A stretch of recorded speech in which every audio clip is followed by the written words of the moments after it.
Hi, my name is Rachel. I was diagnosed with seronegative autoimmune encephalitis in December of 2019, and I consider myself living with AE. I think the part in my journey where I really started having self-doubt, um, we had just been to Minnesota and to a hospital in Minnesota, and um, it was a horrible experience. They did a bunch of tests on me, but they couldn't answer any of what was going on. And they're like, "Oh, she just needs to take more naps. She just needs to sleep more." And I was sleeping, I couldn't sleep at night, but I was sleeping during the day for the most part when I wasn't having seizures because my headaches were so bad and I was exhausted. And my husband's like, "She sleeps all the time." And after that visit, I was so sad and so depressed. And that went on for about, I wanna say, 2 weeks where I was just so depressed, I didn't wanna do anything, I didn't want to talk to anybody, I wasn't talking to my friends, and it took a lot of work with my therapist to really get past that and get active in my care again. So, one of the most impactful things for me was the journey of going through a lot of different doctors and but not giving up in that process, um, and taking the leap of going to New York to try and get a diagnosis because they didn't know what was going on with me, whether it was AE or something else. And so I decided that I was going to make a phone call to the hospital that Dr. Najjar works at. He's well known for Brain on Fire.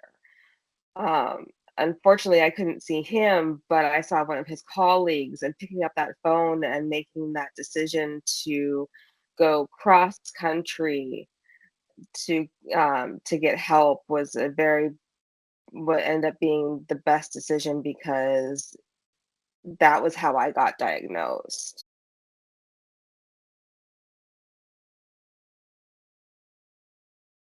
Yes, trying to get more information and it's okay if one doctor doesn't know what's going on, then go ahead and look further out. Look for other professionals, look for other specialists. What I'm most proud of is that I didn't give up when I got really depressed. I'm proud that I was able to overcome that and to continue being active in my care and make the decision. That was when we made the decision to go to New York.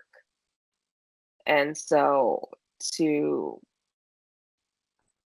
to overcome that kind of hurdle for anybody who's dealing with illness, seizures, headaches, doctors not being helpful. I mean, that's a lot to overcome and a lot to say, "I'm gonna keep going forward." It's so easy to just wanna give up, but I was able to rally and keep going. So that's probably the proudest part I am for that.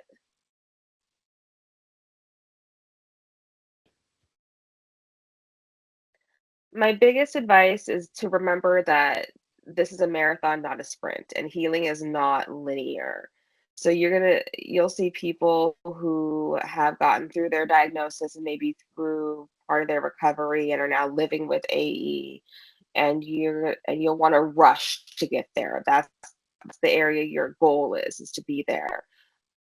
But just remember that you want to take your time and let your body heal. Your body's just gone through a lot, especially your brain. So give yourself grace, give your body time, let it do its healing job, and you'll get there.